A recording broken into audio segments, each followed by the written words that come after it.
Justin. I've actually been really impressed with him. I can't say I've spent a ton of time with him, off the field. Obviously, we played against each other last year. I saw him one other time this offseason, and then we actually had a chance to just sit in the QB room for a little bit. But there's no doubt, I think his physical tools are as good as anybody I've ever seen. By all accounts, he's a great worker. He's got great leadership qualities. He's got a lot of intangibles. So I think the sky's the limit for a guy like him. I love the fact that he's in this offense now with Joe Lombardi. Joe Lombardi comes from the New Orleans Saints, was my quarterback coach for almost all 15 years there.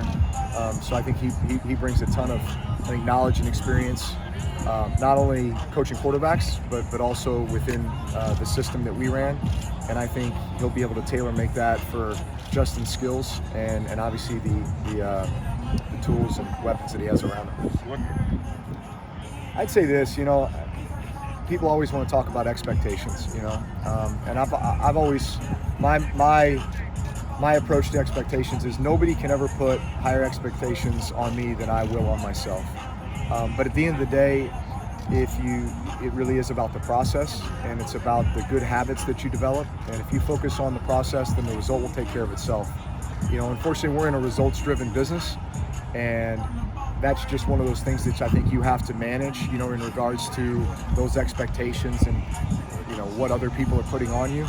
But I think at the end of the day for you, it's just focusing on each and every day, developing great habits, being the best leader that you can be for your team, being a professional, learning how to be a professional, learning how to lead your guys, and then just focusing on the little things that are going to help you get better each and every day. What do you think of that? I think the good thing about this offensive system is it allows for a lot of flexibility. It's like looking at the greatest restaurant menu that you've ever seen, right? But at the end of the day, you may not like this, you may not like that. Let's just find the things that you really like, find the things that you're really good at, and let's hone in on those things. And let's make that our bread and butter. Let's make that the basis of what we do. And then we can build and we can evolve off of that.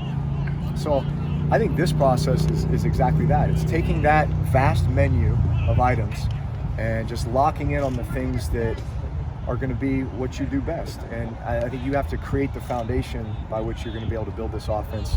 But you build it around a guy like Justin Herbert. Really strong, physical. There's very few guys that I feel like they're never covered. In other words, there's always somewhere where you can throw the ball where they can get it and the DB can't. And that's a rare skill, it's a rare trait. And that's a result of a few different things. Number one, a guy's physical ability, maybe his size, his strength, his awareness, his body control and position. Mike Williams has all those tools. Then it just becomes the me to you factor of quarterback to receiver. And the quarterback's awareness and ability to throw him open at times. Listen, there was plenty of times where Michael Thomas had somebody right on him, and I knew there was a place where I could throw the ball to Mike, where Mike knew it was coming, and he was going to be able to make that play, and the DB didn't have a chance.